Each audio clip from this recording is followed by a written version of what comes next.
Olá, seja bem-vindo a mais um episódio do Carreira Talk Show. Se você não é inscrito no canal, se inscreva no canal, ative as notificações, curta, comente e compartilha, que isso nos ajuda a trazer executivos de alto calibre para gerar insights para a sua carreira. Se você é novo no canal, eu sou o Paul Ramondes, sou executivo global de Supply Chain e também sou especialista em recolocação e transição de carreira. E hoje nós vamos bater um papo com uma colega que eu tive a honra de conhecer e que vocês vão ver a história dela, é muito interessante, que é a Juliana Tomita. Ela é executiva de Supply Chain e hoje nós vamos falar mais sobre essa área que ela é envolvente, dinâmica, que deixa a gente maluco de vez em quando, porque a gente tem que sempre atender o nosso cliente, mas vocês vão ver que vai ser um bate-papo muito legal. Juliana, muito obrigado pelo seu tempo e pela generosidade de contribuir com a sua história. Pô, eu que agradeço, estou muito honrada de estar aqui, fiquei muito contente com o convite e eu espero contribuir com a audiência. Com certeza. Juliana, eu gosto de fazer essa pergunta porque eu não sou uma pessoa de supply chain. Pegaram um pouco, empurraram e falaram vai. Então, Olha, assim, não foi supply chain, eu não nasci no supply chain, muito pelo contrário, eu vim de uma outra área, vim da área de qualidade. E eu gosto de fazer essa pergunta para os executivos para tentar entender como é que nasceu, se já veio algo de formação, se aconteceu comigo, se foi jogada dentro da área, como é que o supply chain entrou na sua vida? olha, eu costumo dizer que o supply, ele aconteceu na minha vida, né? Na minha infância, eu sempre tive influência muito grande do meu pai. Meu pai era diretor de telecomunicações na época e ele falava muito inglês. Ele tinha aquele telefone tijolão, né, o celular, e ele levava muita gente de outros países para casa, para jantar, para conversar. Então, chinês, sueco, eu falava, puxa, eu quero alguma coisa relacionada a isso. E aí a minha mãe, que sempre me incentivou, sempre gostou de me colocar desafios também, ela comprou uma série de vídeos cassetes, que você deve saber do que se Sim, trata. sim, sim. É o precursor do Netflix. Para quem não entende, era a Fitona, que era o precursor do Netflix. Exatamente. E sobre teste vocacional. E aí eu descobri o comércio exterior. Eu falei, olha, eu acho que é isso. Me formei, comecei no mercado com comércio exterior, me desenvolvi na área e meu primeiro cargo de gestão foi coordenação de Comex. E foquei muito em processo, indicadores, visibilidade de custos, lead times. E aí, dali a pouco, eu tinha logística debaixo de mim. Aí, daqui a pouco, customer service, mais para frente, planejamento. Então, assim, a coisa foi se desenvolvendo, né? E daí começou toda a loucura na vida que você bem colocou aqui, né? Muito dinâmico.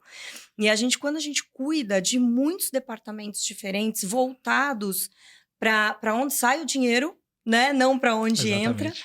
E a gente percebe a dificuldade, muitas vezes, que é da gente mostrar o nosso trabalho, né? Então, manter custos, manter lead times, tudo isso exige, às vezes, um esforço muito grande. E eu fui amando esse desafio. Falei, gente, é isso que eu quero. Então foi assim que aconteceu o supply na minha Cara, vida. é impressionante, porque assim, você tá falando é verdade, porque é uma área desafiadora, mas ao mesmo tempo, quando você entra, como é que você sai? Porque você nunca tem um dia igual ao outro. Jamais, jamais. Então, teve uma época que até eu me perguntei, eu falei, gente, quem olha o supply chain, né, de fora, fala, ah, tudo bem, são processos, você segue ali os processos, tá tudo certinho, mas não é, né, tudo muito dinâmico, tem pouca coisa de fato nas tuas mãos que você tem que gerenciar e que você tem que coordenar e que você tem que fazer acontecer, né, e todo dia é um evento diferente. Aí você Exatamente. acha: "Nossa, hoje o mundo acaba". É isso aí. E o amanhã sempre vem, né, Exatamente. É o com que eu falo outro para todo mundo. desafio. Sexta-feira, 4 horas da tarde, é onde tudo acontece. Enquanto algumas Exato. pessoas estão se preparando para o churrasco pro final de semana, o pessoal do supply chain tá ali, ó. É uma entrega que não vai acontecer, é um voo que não vai chegar, é um desembaraço que não vai sair. Alguma coisa acontece numa sexta-feira. Exatamente. Aliás, um dos grandes desafios que eu tive uma vez, foi um cliente que saiu de férias e esqueceu de colocar uma entrega. Então a gente teve que se virar. Sexta-feira, 5 horas da tarde, para fazer a entrega acontecer naquele dia. Então, assim, não é que não aconteceu, mas como é que a gente também ajuda o cliente, né? Como é que a gente consegue olhar para ele, atender as necessidades dele e dizer: olha, Normalmente não é isso que a gente faz, mas a gente está aqui para te ajudar. Então, além de tudo, além de ter todo o teu processo aqui, como é que a gente olha para o cliente, né? Exatamente. Eu me apaixonei por supply chain quando, a partir do momento que eu entendi que a última mão, antes de chegar no cliente, é de alguém dentro da área de supply. E já ouvi também o pessoal falar assim, não, você tem que trabalhar numa área onde entra o dinheiro, não quando sai o dinheiro. Quando sai o dinheiro, você tem vários controles e várias coisas. Mas por um outro lado, eu penso assim, fazer entrar o dinheiro, ele é muito bacana. Mas o long time value, ou seja, o quanto você consegue manter e reter o cliente, não está na mão de vendas. Isso. Tá na mão de operações, supply chain. Porque se eu não atendo no prazo que ele quer, se eu não tenho um bom relacionamento com ele, como é que eu faço para reter esse cliente? Exatamente. E tem uma coisa interessante aí, né? Porque isso me faz lembrar muito uma vivência que eu tive sobre terceirização na área logística.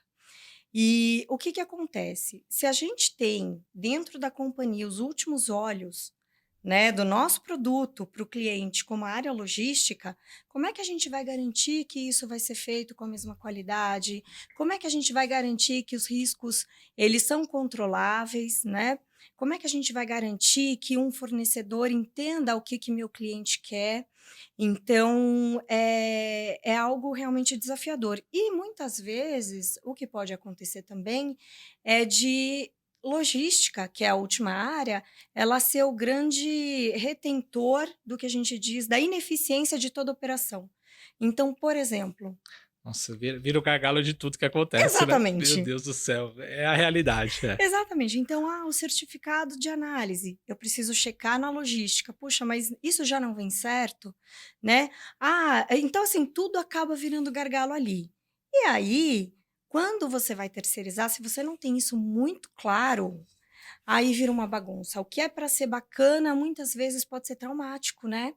Então, tem que ter a coisa bem organizada, bem estratégica, e logística é estratégico. Eu acho que, principalmente no Brasil, quando a gente tem uma operação muito terrestre, como nós temos aqui, dificuldade, combustível, e o produto está na mão dos caminhoneiros, e no final das contas, o Brasil está na mão dos caminhoneiros, né? Eu tenho muito Exato. respeito pela profissão, que eu faço, cara, como já aconteceu no passado, e eu vivi isso, eu estava na Siemens na época, quando teve a greve dos caminhoneiros, que o Brasil parou. 2018. Cara, parou. Simplesmente parou. E como é que você operacionaliza? Quais as alternativas? Você não tem Exato, alternativa. exato. Você sabe que eu estava pensando, né, quais que foram os desafios na minha carreira, que obviamente depois de ver o podcast do Carlos Martins, e se você ainda não viu, vale a pena ver o talk show com Carlos Foi Martins, bem bacana. não é? Sobre transporte De valores, né? piloto de Piloto de reserva. reserva, assim. Eu falei, gente, eu não tive estresse na minha Hum. vida, né? Mas eu estava pensando sobre isso e um dos pontos foi a greve dos caminhoneiros. Porque ela veio tranquila, ela veio bem sucinta e de repente ficou quase 10 dias. E a gente viu que o Brasil praticamente quase parou, né? E foi interessante, porque perguntas vieram. Você nunca pensou em transportar 24 toneladas de helicóptero? Você nunca pensou em desenvolver um fornecedor aqui perto? Você nunca pensou em em trazer de trem? Mas, gente, quem está na área sabe a dificuldade, por exemplo, do transporte ferroviário, dos ramais, né? Como é que a gente faz isso chegar? A gente chega até um ponto, depois a gente precisa do transporte. Então, foi algo assim inexplicável, mas eu vou te falar que foi um grande aprendizado, Foi. Paul, porque a gente viu, por exemplo, que nem sempre nós vamos ter os fornecedores perto, e isso é fato, né? Muitas vezes a gente não vai ter um ramal ferroviário que cai ali dentro da minha planta, mas como é que a gente consegue mitigar tudo isso? Então, será que é o zero inventário? Mesmo? Qual que é o inventário ideal para aquilo, né? E estabelecer processos de war room. Pode ser que tenha uma nova greve. Junta todo mundo e vamos discutir o que a gente vai fazer para passar pelo menos 10 dias, né? Então, isso foi, assim, foi um dos grandes acontecimentos na minha vida profissional e que me ensinou demais, principalmente o trabalho em equipe. Isso é fundamental. Porque você Isso é vai fundamental. depender de desenvolvimento, você vai depender de uma série de outros departamentos da companhia para que você faça acontecer, né? Exatamente. E você deve ter passado um Não, perrengão, né? passei por Porque situações do tipo, e eu quebrei uma objeção mais ou menos da forma, mas você nunca pensou, né, transportar? Eu sempre falo para todo mundo, tudo dá para fazer no menor tempo possível. Você quer que eu entregue em 1 hora? Eu te entrego em 1 hora. Só tem uma questão. Você coloca na minha frente a pessoa que vai aprovar o custo disso aqui. Se você colocar para a pessoa que vai me aprovar o custo, eu te entrego de qualquer maneira. Né? Porque assim, eu enfrentei muito na minha vida do perfeito. tipo, não, você é o responsável por resolver, mas eu não tenho a chave do banco para poder tomar a decisão e de fazer com um custo que te aparecer, entendeu? Então, Perfeito. assim, óbvio que como supply chain a gente tem que fazer um mapeamento, deixar tudo mais amarradinho possível, mas e tudo sempre cai na área de supply chain, né? Todos os É, problemas do universo vão cair dentro da área de supply chain, ela que não entregou, exatamente. mas no final das contas a gente está limitado sempre por áreas, por budget, por valores, e a gente tem uma limitação no Brasil que É, é você não ter outras malhas, né? Até voos, até tudo bem, você consegue mandar via aéreo no Brasil, é até rápido, só que sai mais caro. Mas como é que eu faço um transporte ferroviário no Brasil? Você não faz transporte ferroviário no Brasil. não faz. Para você fazer Você... uma cabotagem daqui para Manaus já é um parto, imagina para você fazer um processo. Perfeito, perfeito. As bitolas não se conversam. Você acha que, tem trilho de trem de norte a sul. Será?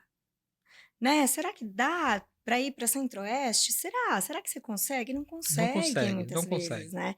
E você sabe que esse momento, né, da greve dos caminhoneiros, ele trouxe uma questão muito, muito forte para dentro de supply, porque todo mundo se sentiu um pouco dono, né, de supply e falar, puxa, vamos então ver alternativas, vamos trabalhar em cima de novos fornecedores, e no final das contas a gente vê que o benefício, o custo-benefício, ele era o ideal. O que a gente precisa é só a previsibilidade dos acontecimentos, né? E aí que ficou difícil a questão da greve. Mas você tocou num ponto também interessante, que é não tem almoço de graça. Se você quiser mais queijo no seu hambúrguer, mais cobertura no seu sundae, você Vai ter paga que. R$ 1 a mais, né? Exatamente. Vai Então pagar é por isso. importante falar, Exatamente. né? Tinha um chefe meu que falava muito isso, americano. Você quer mais queijo? Você tem que pagar, né? Por mais queijo. E é possível fazer? É. Me diz o quanto você quer pagar. Exatamente, É exatamente. isso. E eu passei muitas situações na minha carreira onde as pessoas queriam que eu resolvia o problema, mas não estavam dispostas a pagar pelo problema. Isso. E eu não tenho a chave do cofre, né? Então você tem que trazer a área financeira e falar assim, amigão, vem cá, você vai abrir o bolso ou você não vai abrir o bolso? Porque quem vai pagar essa conta? Não sou eu que vou pagar essa conta, entendeu? E aí eu comecei a entender que assim, supply chain ele é estratégico, mas ele não é o responsável por resolver tudo.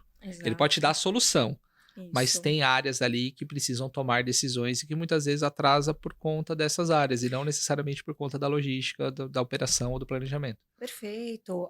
Uma outra questão relacionada a isso é a tecnologia. Né? A gente está aí na era da tecnologia. Vamos automatizar tudo, vamos. E assim, tá, quanto que tá todo mundo disposto a pagar por isso, né? Porque vai uma grana e vai um investimento nisso. Então, eu trabalhei numa empresa onde o WMS, por exemplo, ele estava na cabeça dos operadores. Imagina você, cadê o lote tal? O Zezinho hoje não veio, né? Então, como é que a gente implementa um WMS? Como é que você consegue vender essa ideia, né, para o board de que isso vai dar uma fluidez logística, isso vai dar uma assertividade para o teu inventário, e muitas vezes não se vê o valor com aquilo que você tem que investir, né? E só que a gente está chegando num ponto que ou se investe ou você vai ficar para trás de fato. Exatamente. E aí quem vai sentir é o cliente. O cliente vai ver que é difícil de fazer negócio, o cliente vai ver que é complicado de receber um produto mais rápido. Então, eu acho que é interessante isso, né? A gente poder olhar por esse lado também, por essa perspectiva, o quanto que a tecnologia está aí para ajudar a gente. O quanto a tecnologia está aí para fazer com que você consiga ampliar o teu mercado, né? Ampliar sua capacidade, né? A sua Porque no final das contas, capacidade. você precisa implementar a tecnologia para você aumentar sua capacidade, porque senão você sempre vai estar ali. Eu já passei por situações e fiz consultorias de empresas que queriam aumentar a capacidade, queriam crescer, mas o gargalo estava no humano, porque você não tinha tecnologia para dar o suporte. Você depende de uma pessoa que ela vai ficar doente, que ela vai ter problema com a família, que ela não vai performar naquele dia como performou no dia anterior. Exato, perfeito. E aí como é que você faz, né? Como é que você garante uma operação tranquila, assertiva? Então tem muito da tecnologia. E aí a gente volta lá, né, para o pessoal de finanças e fala: e aí, como é que a gente consegue fazer isso, né? Como que eu calculo aqui então um payback, né, desse projeto? Enfim, mesmo serve para verticalização, por exemplo. Não sei se você já teve experiência com verticalização. Não, verticalização não passei por essa experiência ainda. Ou eu vou te falar, eu passei 2 vezes por essa experiência. É uma loucura, porque ele envolve o WMS, né, mas o quanto as pessoas, ainda não entendem a fluidez logística, né, a minha taxa de ocupação de armazém. Então, poxa, eu tenho 5.000 posições, mas por que você tem só 4.800 ocupadas, né? Como é que funciona isso? Então, uma coisa que é muito legal é como é que a gente também educa, como é que o supply chain educa os outros departamentos da companhia, né? Como é que a gente faz o pessoal entender isso? Então, algo muito interessante que aconteceu uma vez, foi da gente trazer o pessoal de vendas e falar: "Olha, vem aqui ver como é que a gente faz o Fazer parte da faturamento". operação, né? Fazer parte da operação. É, "Vem aqui ver, dá a sua sugestão, como é que a gente pode melhorar e como é que a gente pode agregar valor". E foi uma experiência interessantíssima, né, porque foi um entendimento e foram contribuições também para a área. Então essa sinergia também é muito importante. E como você tem visto a logística hoje e a logística do futuro? Porque eu conheço vários executivos, eu visito as empresas, eu vou olhar, gosto de ver. Visitei recentemente uma operação quase que 100 humanos, numa operação de intralogística maravilhosa, né? Alguns operadores montando os produtos, mas toda operação automatizada, que isso é raro hoje no Brasil. Né, você vê que não tem tantas empresas assim. Como é que você vê a logística hoje nas empresas e qual que você acha que é o futuro da logística? Eu acho que a maturidade logística no Brasil, ela ainda está muito atrás de alguns países aí de primeiro mundo, principalmente em termos de tecnologia, né? Mas eu acho que é esse exatamente o futuro, né? Eu acredito que as pessoas, começando pelas pessoas, elas estão buscando cada vez mais trabalhos mais voltados para administrativos, hã, enfim. E a operação mesmo tem ficado cada vez mais robotizada. Então eu acredito que futuramente, realmente, a gente teria 0 pessoas, né, um armazém automatizado, e isso exige muito padrão, né. Como é que eu padronizo minhas embalagens, como é que eu padronizo o máximo as minhas operações. Então e eu acho que Que isso não baita é desafio agora essa padronização que você comentou aí. os SKUs, Sabe né. por quê? Porque eu vejo que o problema da padronização, e eu já participei de alguns processos de tentar padronizar, o maior problema da padronização não é o meu processo, é o cliente. É, Ou seja, automotivo, você já tem algo muito mais padronizado, porque você tem linha, você tem milk run, você tem uma série de coisas acontecendo. Mas, e, por exemplo, como eu vivi na Siemens, que não era uma produção seriada. Ou seja, você não tinha turbinas iguais, você tinha turbinas irmãs. Então nenhuma peça era igual à outra. Tudo era tailor-made, você tinha que fazer conforme desenho. Então você nunca tem uma peça repetida. Como é que você padroniza isso? não, esse é um grande desafio, inclusive para o pessoal de produtos, desenvolvimento de produtos, né, porque trabalhei também numa empresa que fazia matéria-prima pra pá eólica. Então, cada vez mais, as empresas estavam exigindo tecidos diferentes de fibra de vidro, né. Mas, como que a gente consegue influenciar o mercado dizendo: "Olha, você não precisa mudar, a tua fibra de vidro, você pode utilizar esse mesmo padrão, você pode utilizar essa mesma tecnologia, né? Então eu acho que isso vai acabar influenciando um passo antes. Desenvolvimento de produtos. Como que é isso? Né? Como é que a gente consegue trazer para a companhia essa padronização o máximo possível e fazer com que o mercado entenda que ele não precisa de um novo SKU, que ele pode utilizar o mesmo, não é uma tecnologia maior ou melhor, né? Embora existam, porque muitas vezes o que se coloca é um laço cor-de-rosa. Então, será que realmente necessita-se, né, de um laço cor-de-rosa? Então, eu acredito que é um trabalho árduo e não é logístico, né? É Concordo todo um... contigo, concordo contigo. A padronização ela deve vir já da. Porque assim, eu comecei minha carreira na qualidade. Então já vim desse negócio de padronização, auditoria e tudo mais. E entrei na Siemens como coordenador de qualidade, depois eu virei gerente de supply chain sem nunca ter feito nenhum curso de logística, nada, e eu fui aprendendo na prática. Mas eu percebo que assim, o desenvolvimento do produto, na grande maioria das empresas, não em todas, então não me odeio por isso, eles pensam no produto em si, mas não pensam em como você precisa padronizar tudo para facilitar o lado da logística, até mesmo do cliente. Porque muitas vezes eu crio um produto que muda o design, que muda a embalagem, e eu tenho produtos parecidos, mas com embalagens diferentes. É mais um SKU para administrar, são embalagens para administrar, ou seja, o quanto realmente isso dificulta, e não cabe à logística tentar remediar um problema que tem que vir da fonte, tem que vir da engenharia, entende? Exato, exato.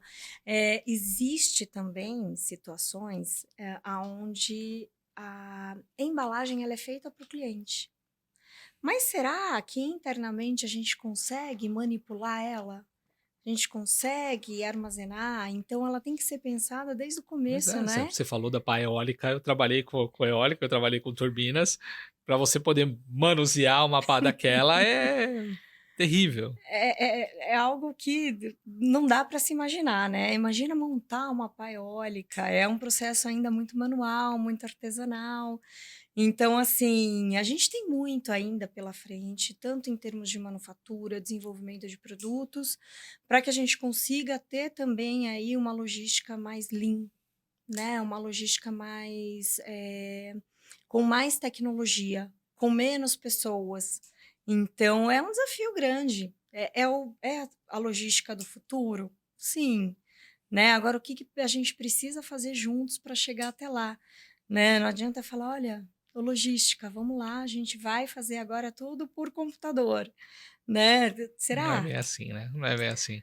Não é. Inclusive, eu tive um líder que falou assim para mim, olha, você vai implementar o WMS agora e eu vou te falar uma frase. É preciso muita disciplina para você atender o sistema.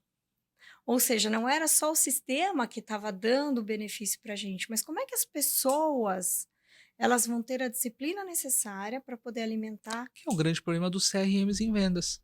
Eu converso com o representante comercial executivo. A coisa mais difícil é você conseguir entrar numa empresa que o CRM está 100% alimentado a ponto de você tomar Perfeito. uma decisão. E com a logística não é diferente. O WMS mesmo. Qualquer coisinha que você fizer fora da operação errado, você já matou todo o WMS. Isso, perfeito. Aí você mostra o indicador, né? Por exemplo, olha, estamos com 100% do endereçamento feito no mesmo dia. Mas será que todo mundo entende o que que isso significa, né? Então, isso significa agilidade para o teu cliente, isso significa agilidade para a tua operação, menos custo para a tua operação. Mas como é que você faz isso? A São pessoas... capacidade que você tem de traduzir isso para o negócio também, né? Exatamente. E ainda assim são pessoas, né? Porque são elas que estão ali alimentando o sistema. Então, é maravilhoso tudo isso. A hora que você pensa em tecnologia e tudo mais, vai chegar um momento de 0 pessoas? Pode ser que chegue, né, mas até lá, como é que a gente consegue fazer tudo isso acontecer, né? Exatamente. Então, mas eu particularmente acho lindo, vou citar um caso aqui da Natura, né, acho que todo mundo já teve oportunidade de saber como que é o armazém deles, ou o armazém em aeroporto também, né, quem teve oportunidade de ir em armazém em aeroporto, é tudo por sistema, é A maravilhoso, é operação deles é lindo. linda, né? operação deles é linda. É linda, linda. Então, assim, embalagens de batom, rímel, embalagens de cremes, é maravilhoso. E aeroporto também, né? Aeroporto é tudo automatizado e Nossa, aeroporto, eu tive a oportunidade, junto com uma empresa, de visitar a operação logística do aeroporto de Guarulhos. Visitar e olhando a operação, tudo como funciona por dentro. Aham. E é impressionante, assim, é o estado da arte de como algo tem que acontecer e funcionar, e com, assim, 6 sigma de acuracidade. Olha Porque isso. assim, você até tem uma mala que perde alguma coisa assim, mas são raros os casos. E tudo funciona com voos chegando, passageiros. É algo lindo de se ver. Né? Olha. E eu dou consultoria para uma empresa que ela é responsável por fazer intralogística de aeroportos. É uma coisa assim espetacular. Eu acho que o futuro da logística é algo muito parecido. Como traduzir isso para dentro da indústria, para Exato. dentro das empresas. Exatamente. Eu estive em Viracopos. Então, eu não vi muita coisa sobre passageiros, até porque na época que eu tive nem tinham muitos voos de passageiros, era mais cargueiro mesmo. E é maravilhoso. Você fala, gente, como é que é trabalhar num lugar assim, né? Tão automatizado, tão assertivo e dinâmico. E dinâmico E com também. volume, né? E Então com não é ser volume. assertivo com volume pequeno, e com volume. E com grandes volumes. Então é esse o futuro. Você falou de pessoas. Profissionais de logística estão escassos, apesar de ter muitos no mercado, mas escassos com mindset de tecnologia. Te falo por quê? Porque hoje eu estou numa empresa de tecnologia. E posso dizer a dificuldade que você tem de encontrar profissionais com esse viés hoje. Como é que você tem visto o profissional da logística hoje? E como é que as pessoas podem se preparar para atuar nessa área que, ao meu ver, é a área do futuro? Uhum, Tecnologia e entrega. Como é que eu uhum. faço para conseguir usar a tecnologia para entregar melhor, entregar mais? Vídeo trabalho que o Mercado Livre está fazendo de entregar no mesmo dia. Eu acho isso espetacular. Eles vieram para quebrar paradigmas, Quebraram, não, né? eles mataram a Amazon no Brasil. Exato. Só a Amazon quis fazer a entrega no mesmo dia e não consegue fazer uma operação como o Mercado Livre faz hoje. Né? Exato. E como é que você vê o profissional do futuro? Eu vejo que está muito difícil de você conseguir encontrar profissionais que já estão na logística 4.0, 5.0. Eu ainda vejo profissionais da logística do passado. Hoje o que que acontece? Eu acho que os profissionais ainda estão muito presos na questão de regulatórios, nas questões operacionais do dia a dia, e estão esquecendo que existe uma parte estratégica por trás disso. Então, a logística 4.0, ela traz muito disso. Qual que é a estratégia por trás da logística, né? Como é que você vai levar a tua logística para um próximo nível? Então, enquanto as pessoas ainda se ocupam com o volume, né, com o operacional, vai ser difícil ter esse crescimento. As empresas hoje ainda exigem muito da parte operacional quando se fala em logística. Então, cabe ao profissional de logística entender qual que é a minha estratégia aqui, por trás dessa operação, como é que eu trago a logística para um próximo nível, né? E começar a investir tempo buscando tecnologias, buscando alternativas. Então, sim, eu acredito que os profissionais estão começando a se desenvolver nesse ponto, eu acho que a gente ainda não está lá, até pela própria demanda que existe hoje dentro da própria empresa. Então, ainda a demanda é muito operacional. Agora, qual que é a solução? Né? Qual que é a estratégia que você tem por trás? É só entregar? Né? Não é só entregar, é entregar em menos tempo, é entregar com menos avarias, sem avarias, né? Eu diria, a gente busca sempre o zero, né? O zero avarias, zero defeitos, que é a parte de melhoria contínua, que também sou apaixonada, apaixonada. E qual que é a estratégia por trás disso? Então, vejo que começa um movimento já buscando a estratégia, mas ainda existe uma demanda operacional muito forte.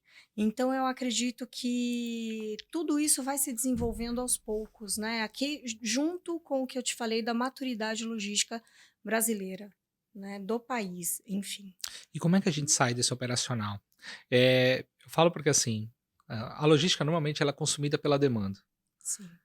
É muito difícil você conseguir pensar se você tem que executar. Sempre falo para todo mundo. Você tem que produzir o dobro na metade do tempo para que esse tempo que sobra você conseguir pensar em fazer e melhorar, porque senão você nunca vai Exato. conseguir ser uma operação eficiente. Como sair desse labirinto? Bom, primeiro, eu entendo que seja disciplina, pô. E eu vou te falar por quê. Às vezes é muito fácil falar, ai, tenha disciplina e arrume um tempo na sua agenda para pensar na área estratégica. Mas não, é você entender exatamente qual que é o momento em que você vai se debruçar para a parte estratégica e qual que é o momento. E negar a parte operacional, delegar aquilo, né, para um próximo ou para o plano de sucessão. É aí a gente envolve, quando a gente fala de pessoas, a gente envolve RH, a gente envolve aí uma série de outras atividades, né, como o plano de sucessão, e começar a delegar essas atividades e entender que existe essa parte, existe disciplina para se olhar para isso. Porque quem não olha para isso realmente se ocupa com volume de trabalho. Então, ou você está trabalhando muito, né, e não está pensando na parte estratégica. E isso aconteceu comigo, né, em momentos da minha carreira em que eu falava: "Gente, eu não vou conseguir olhar para a parte estratégica. Como é que eu vou fazer isso acontecer?" Porque o volume operacional está muito grande. O problema é que isso afeta a sua carreira, né? Como é que você cresce também se você só faz operacional? E aí vem muito do que você fala, né, qual que é o teu plano de carreira, né? Você é o CEO da sua carreira, Esse é o ponto. Tem que vestir a camisa da empresa, mas a de baixo tem que ser sua. né? Então, a partir daí, você sabendo qual que é o teu objetivo, qual que é o teu plano de carreira, a disciplina para poder olhar para isso e ver como que você vai fazer isso acontecer, né? Exige muitas vezes do profissional, e eu falo por experiência própria, que a gente precisa ter um tempo para poder falar, tá, eu vou parar um pouquinho, eu vou pegar lá a minha carreira, o meu plano de carreira, aonde eu tô, aonde eu quero chegar e o que que eu preciso fazer, né? Eh, Muitas vezes a gente não faz isso, muitas vezes a gente deixa para um segundo plano. Por quê? Porque você tem que ver o indicador de entrega, porque o planejamento de repente não produziu o que tinha que produzir, ou porque a manufatura não entregou, enfim. Mas existe fórum para cada um desses assuntos. E a tua carreira tem que estar nas tuas mãos. Perfeito. Eu aprendi isso a duras penas. Eu até compartilhei com o grupo na quarta-feira o meu roadmap. Eu cheguei numa conclusão que eu entro na empresa, 3 meses eu avalio, apago o fogo e avalio. 3 meses depois eu sento com a minha gestão e apresento meu plano, para ver se é factível ou não. Aconteceu inclusive na empresa que eu trabalho hoje. Deu 3 meses de empresa, apresentei meu plano até 2024, o que eu ia fazer, coloquei minhas metas lá já definidas e coloquei lá os quick wins, o que precisava. Porque no final das contas, e aí eu percebi isso quando eu já estava em logística, sempre vai acontecer alguma coisa que vai tirar seu foco de algo que é mais importante para sua carreira. Sempre. Sempre. Sempre vai ter alguma coisa mais importante. E a carreira ela sempre vai ficando no segundo plano. E aí você não cresce. Exato, Enquanto você não entregar algo além estratégico, você não cresce. exato. E eu aprendi isso a duras penas também. Então, assim, fica a dica, né? Porque independente da área em que se atua, o teu plano de carreira tem que estar na tua mão. E essa é a partir daí que as decisões são tomadas. E é a partir daí que você cresce, que você se desenvolve, né? Como eu falei lá no começo, né? A gente sempre acha que o mundo vai acabar naquele Exatamente, dia. exatamente. Porque é isso, tem sempre alguma coisa pegando fogo. Principalmente quem está na parte de operação, na parte de supply. Mas e aí? E a tua vida? Né? Como é que Exatamente. fica nisso tudo? Então, a gente é de uma geração que a gente também está aprendendo isso, né, a duras penas, porque antigamente era a tua vida era o teu trabalho, né? Você ficava 20 anos na mesma empresa, 50, não que isso não seja possível, né? Mas assim, o teu plano de carreira era ditado pela companhia, você tinha ali o que a gente chama de crescimento linear, né? Ou você ia para a área de liderança, ou você, né, subia na tua carreira Hum. conforme o plano da empresa, depois veio o Y, que ou você ia para a área de liderança ou para de especialista, E aí, para futuro, já se fala em A W, carreira né? W, onde você pode pular da área técnica para a área de gestão e fazer esse mix na sua carreira. Exatamente. Então, como é que a gente faz isso, se a gente não sabe o que a gente quer? Esse é o ponto. E eu posso te dizer, de 100 pessoas que eu converso, 90 querem trabalhar numa empresa que tem um plano de carreira para ela. Aí eu fico me preocupando. E aí essa é uma frase que eu falo para todo mundo. Se você delegar seu plano de carreira para alguém, não reclama se você chegar num lugar onde você não quer. Porque eles vão te levar para o caminho que é melhor para eles, não que é melhor para você. E aí depois o que acontece? Como eu conheço várias pessoas assim, pô, mas não é isso que eu quero. Eu sei que não é isso que você quer, mas você foi sendo conduzida. E agora, o que você quer, a pessoa também não sabe definir. Isso, perfeito, perfeito, é isso. E aí a gente só se dá conta disso quando bate aquela infelicidade, né? Você fala assim: bom, eu não tô feliz, eu não sei o que fazer, e tá, e o que que aconteceu? Ou você olha para aquilo, né, e vê como uma oportunidade, você continua se lamentando. E é uma oportunidade gigantesca, gente, porque quando a gente quer, a gente pode querer tudo. A gente pode tudo, né? Mas o que que eu de fato quero para mim? E aí entra na questão também do autoconhecimento, né, Paul? Perfeito. Aí é tudo.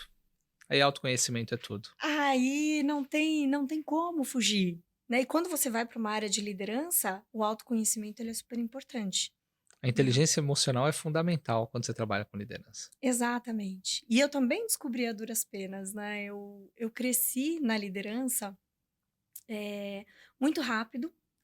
E teve um momento que eu olhei para a equipe, eu falei, puxa vida, acho que está faltando algo.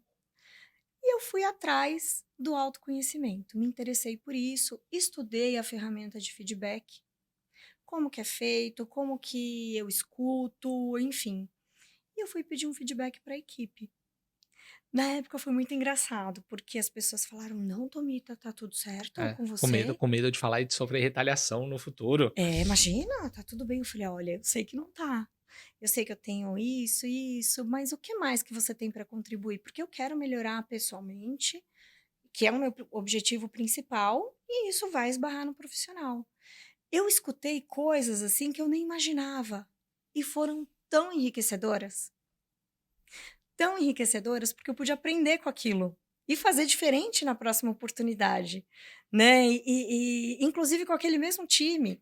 Então, quando eu saí da empresa, foi algo assim que me emocionou demais, porque eu falei: olha, a gente conseguiu ser um time bacana, ser um time conciso, ser um time alinhado, né? Então ficam aqui meus agradecimentos até para Mauro, André, tenho certeza que vão ver aqui esse podcast, que foram os grandes incentivadores assim para o meu crescimento. Espetacular. É isso, é o quanto você consegue se conectar com as pessoas e mostrar vulnerabilidade, porque o líder do passado era o líder super-homem. Tô aqui, ninguém me toca, tal. Vive seus próprios medos, seus próprios receios, porque ser líder é você ter uma atividade só, é você sozinho. Você não pode compartilhar a estratégia muitas vezes com a sua equipe, você compartilha Exato. aquilo que é possível. Então é realmente uma atividade que você vai trabalhar sozinho. Mas ao mesmo tempo você precisa se conectar para quê? Para conseguir ter uma equipe coesa e todos alinhados com o mesmo objetivo e mostrando também que você tá ali. Eu sou um ser humano como vocês. A única diferença é que me demanda e eu tenho que cascatear isso para a equipe. No final Exato. das contas é isso, né? E dentro desses desafios do autoconhecimento, eu gosto de perguntar isso, porque eu também sou apaixonado por esse tema, e eu comecei a estudar, fui me autoconhecer quando eu assumi minha posição de liderança, que realmente foi difícil quando eu comecei a ser líder, porque pessoalmente eu já era coordenador, mas quando eu subi para gerente, eu passei a ser chefe dos meus pares. Então eu tinha uma amizade e depois eu virei chefe e aí a coisa começou a mudar, colaboradores achando que o que eles me falavam eu ia executar e não é bem assim, porque você tem que executar o que a empresa manda e tudo mais. E aí eu entrei nessa jornada do autoconhecimento. E é uma jornada um pouco complexa. Eu falo para É. todo mundo, olhar para dentro é mais difícil do que você olhar para fora. Porque olhar para fora tá tudo bem, mas quando você olha para dentro, como é que foi esse seu processo de autodescoberta para você ir melhorando sua liderança? Eu acredito que foi um dos processos mais difíceis. Para mim também a questão da liderança foi algo bem desafiador, porque eu Uhum. passei a ser líder da minha líder, uma pessoa 10 anos mais velha, com muito mais tempo de casa. As pessoas que foram entrando no time também eram pessoas mais velhas e mais velhas de casa. E então, assim, foi de fato um processo bastante complicado. Para mim, o mais difícil foi olhar para aquilo que eu tinha de feedback e falar: nossa, mas não é isso. Por que, que as pessoas estão me enxergando assim? Né? E olhar para aquilo e entender o que eu estava fazendo para que elas me enxergassem daquela maneira. Ou seja, o que eu tinha que parar de fazer, né? Porque alguma coisa tinha que mudar, né? Justamente pelo feedback para você conseguir ter a motivação da equipe, para você conseguir trabalhar em time. E para mim foi muito difícil. Primeiro, aceitar. Aceitar que você precisa mudar. Poxa, mas a pessoa me vê desse jeito. Como que a pessoa me vê desse jeito? Se não é assim, Aceitação, né? Você passa por um processo que é aceitar. complexo. E depois disso, no teu dia a dia, é o observar mesmo, sabe? Pô, cada minuto do dia, observar, a cada interação, você estar consciente, estar presente, para poder entender qual que é a melhor estratégia, a melhor comunicação a ser feita, e aí você conseguir ter a equipe trabalhando, né? Eu tive um colaborador, a gente brinca hoje sobre isso, italianão, tudo, e tudo que eu pedi era não, primeiro. Nossa. Não. Mas pode, consegue fazer isso? Não, não. E eu entendi a dinâmica. Eu falei, não, fica tranquilo, eu sei que você tem suas prioridades. Quando você puder, você faz. 2 minutos depois, Tava tá aqui, ela entregue. tá pronto. Então, aí você vai conhecendo as pessoas, que é um outro desafio. Entender que o outro não vai ter o mesmo. Ele não vai entender que ele está sendo reconhecido da mesma maneira que você ou da mesma maneira Exatamente. que todos. Exatamente. Cada um tem a sua parte, cada um tem o seu momento, cada um tem a sua visão. Então, e aí é enriquecedor. Quando você vê, você consegue entender e você fala: nossa, as pessoas realmente são diferentes, olha só, né? Tão fácil de enxergar, mas quando você de fato entende, internaliza isso, aí é o ponto de virada, né? Então, a jornada do autoconhecimento, ela é infinita. Eu Não, digo, não tem fim. Você tem que estar sempre alerta. Eu falo porque eu falo que todo mundo tem que andar com uma plaquinha escrito em construção. Você perfeito, é nunca isso. vai estar pronto. Nunca. Um desafio, poxa, hoje eu estou numa empresa que eu faço parte de operação global. Hoje eu lido com um time que ele não é local, é um time que ele está no mundo inteiro. Então tem Índia, Bulgária, México, então tem a questão intercultural.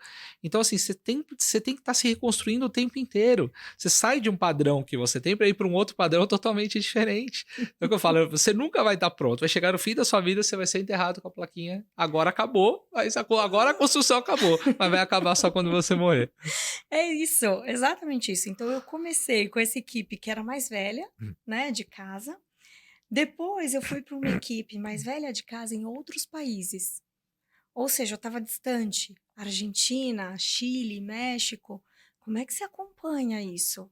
Né? Como é que você vai conseguir ter a Como é que você se conexão? conecta? Como é que você se conecta com essas pessoas? Não é culturalmente diferente. Então, assim, foi um desafio. Outro desafio, foi o segundo desafio que eu tive na parte de liderança, né? Que se seguiu, que é, tá, como é que eu vou entender, então, uma outra pessoa, porém de uma outra cultura, e que está muito distante de mim.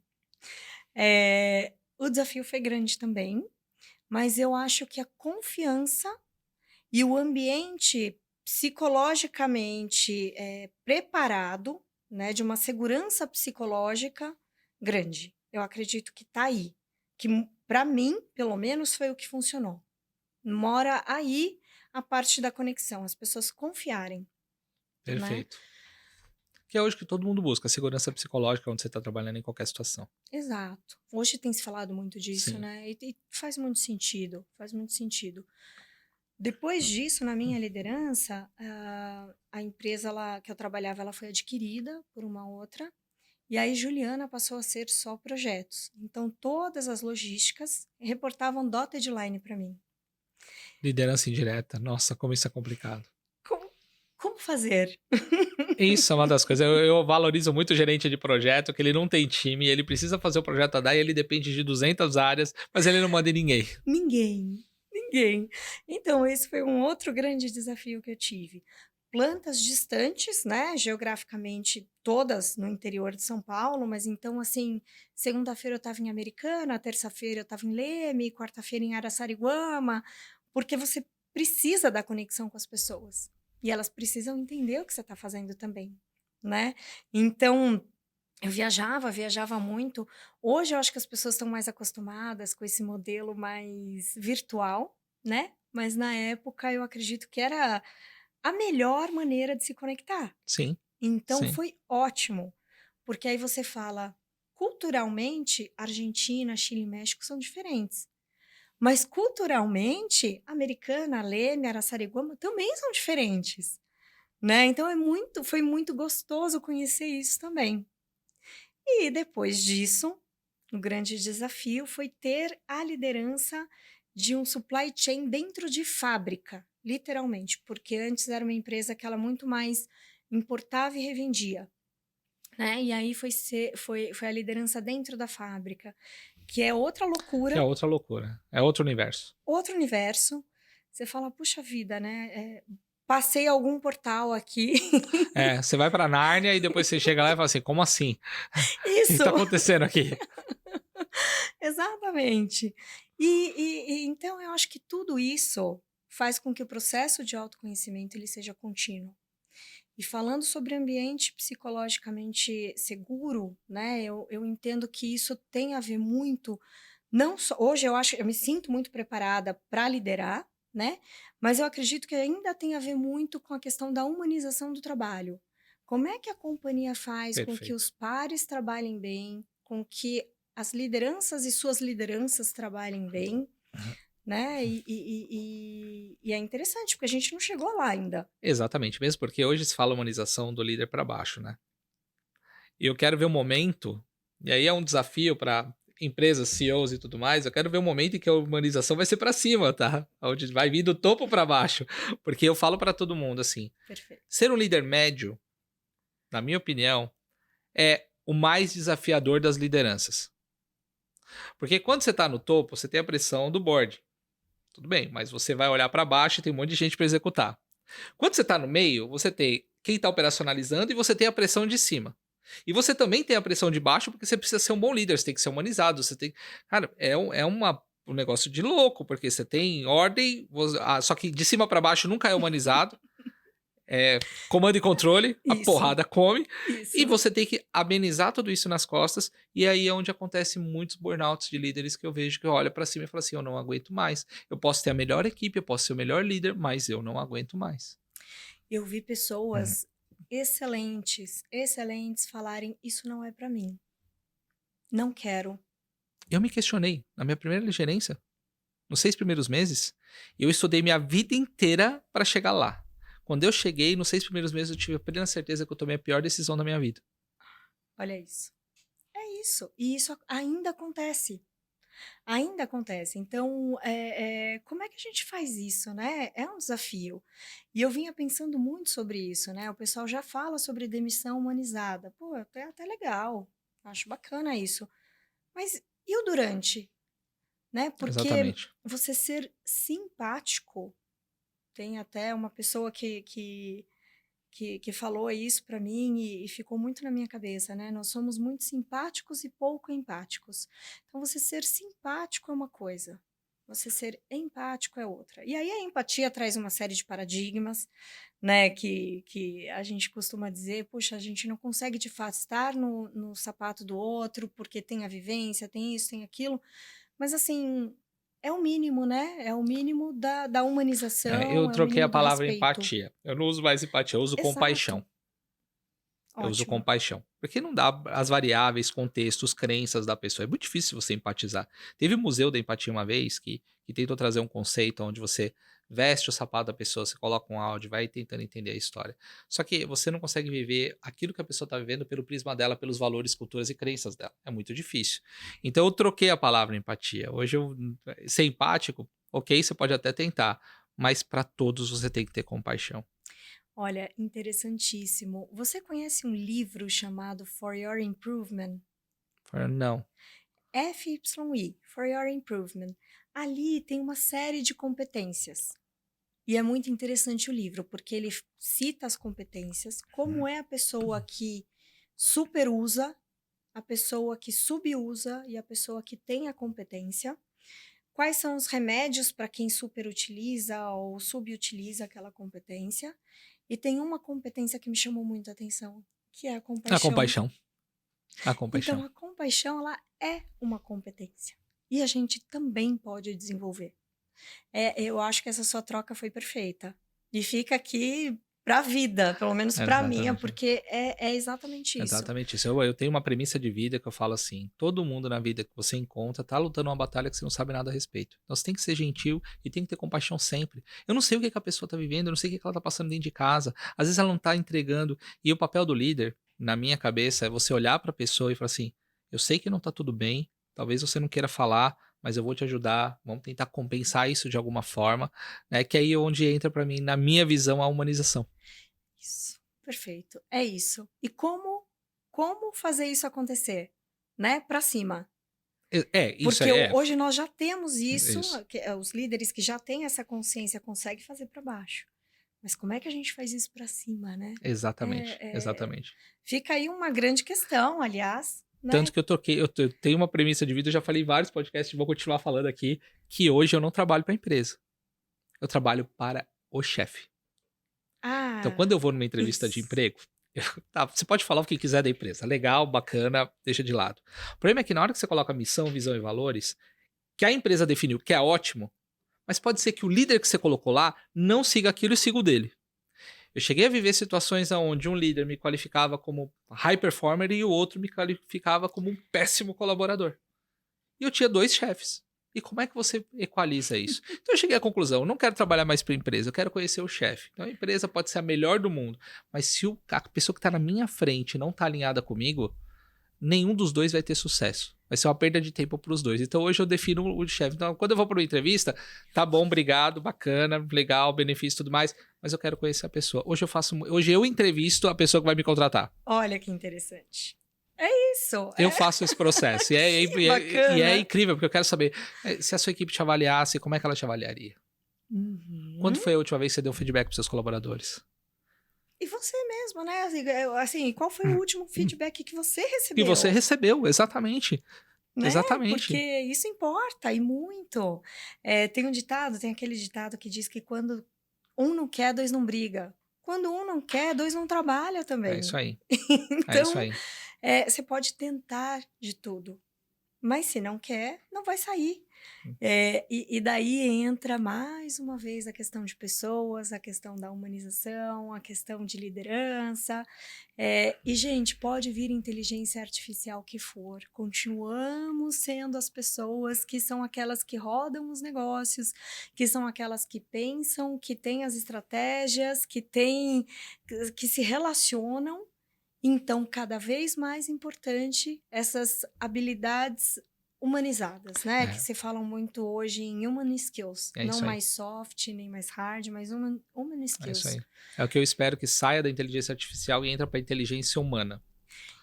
Pra gente não retroceder tanto na época paleolítica, tem que ter uma inteligência humana, porque tá difícil. Entendeu? Como faziam os incas, né? Meu Deus do céu. Eu vou falar pra você que o ChatGPT ele é mais gentil do que muita gente que eu conheço. Você coloca qualquer coisa lá, desculpe, eu não tinha entendido essa coisa. Fala assim, pô, a inteligência artificial consegue ser muito mais inteligente que a inteligência humana hoje. Como isso pode acontecer? Quanta cordialidade. Quanta cordialidade, né? Tanto que quando eu uso o ChatGPT, eu gosto de fazer muitos testes. Eu coloco lá, eu sei que é um robô, mas falo, oi, tudo bem? Preciso da sua ajuda, porque, cara, quando ele me dá respostas, eu falo assim, desculpa, eu não entendi direito com isso e tal. Pô, ele é tão cordial, por que eu não vou ser cordial com a máquina? Pô, o cara tá ganhando de muito ser humano que eu conheço.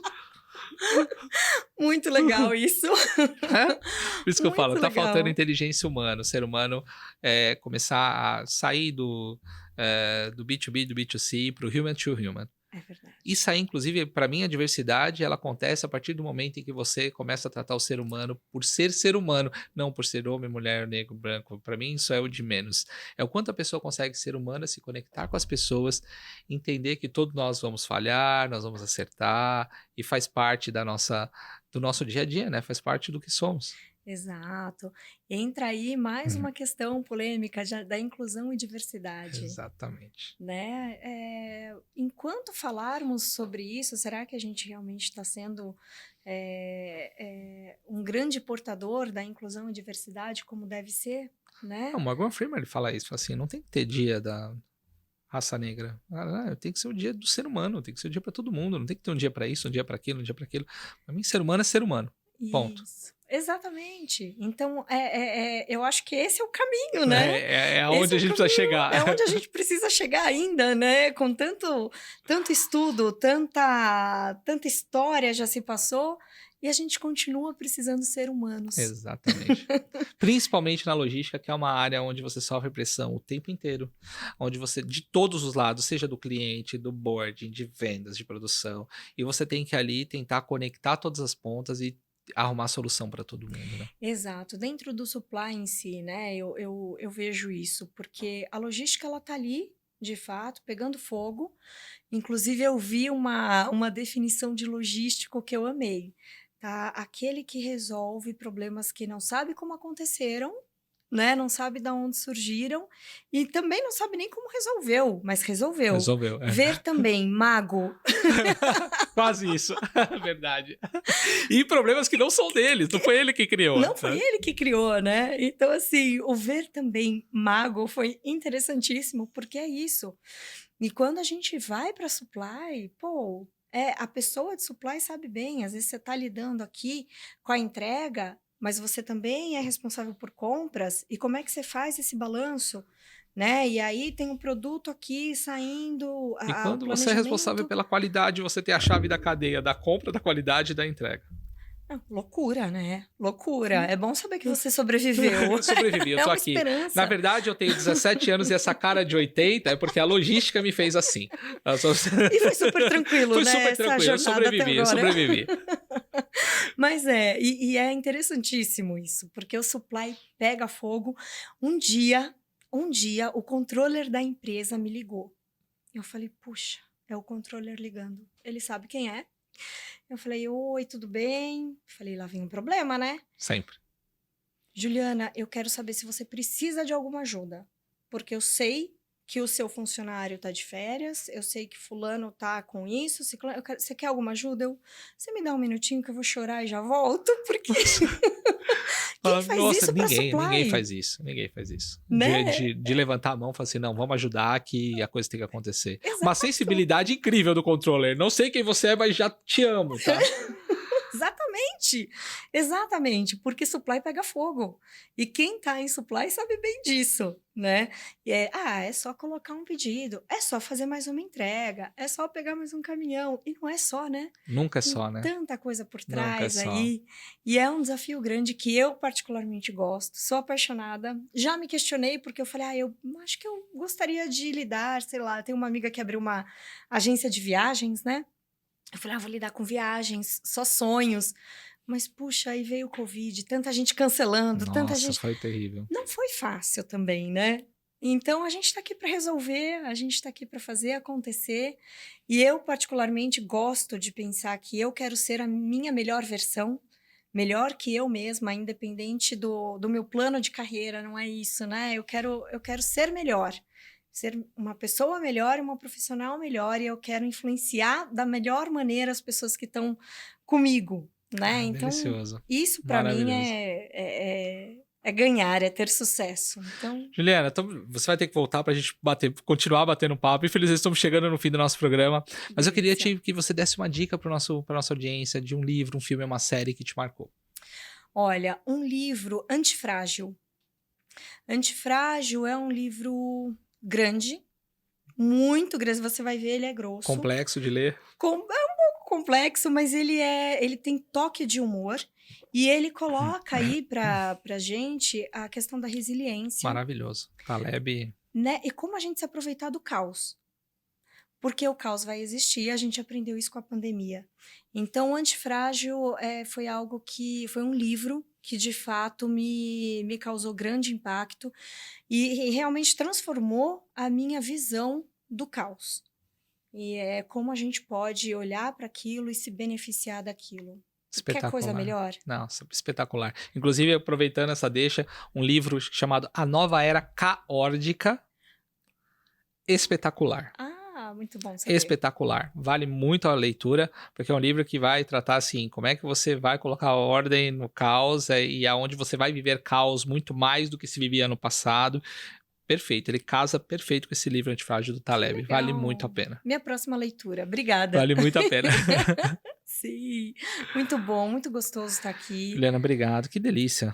Prazerzaço, conversar com alguém da área, parece que a gente tá tendo uma né? terapia, é isso aí, né? Uma É gostoso, de terapia. né? Porque a gente se entende, né? Passa pelas dificuldades. Exato, então muitíssimo obrigada pela oportunidade. Viu, Obrigado, Juliana. O programa tá sempre aberto, sempre que você tiver novidades, venha bater um papo com a gente, porque é delicioso, gerou vários insights, maravilhoso ver que essa sua preocupação com a liderança e humanização. Então, obrigado pelo seu tempo. Obrigada a você. Uma honra. E obrigado a você que nos acompanha, obrigado pela sua audiência, pelas mensagens, pelas palavras que eu tenho recebido.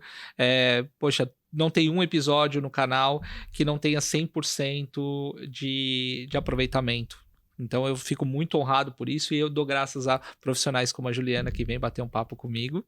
Muito obrigado. Obrigada. E não se esqueça de se inscrever no canal, ativar as notificações, curtir, comentar, compartilhar para a gente continuar crescendo e levando cada vez mais esse conteúdo para o máximo de gente possível. Até o próximo Carreira Talk Show.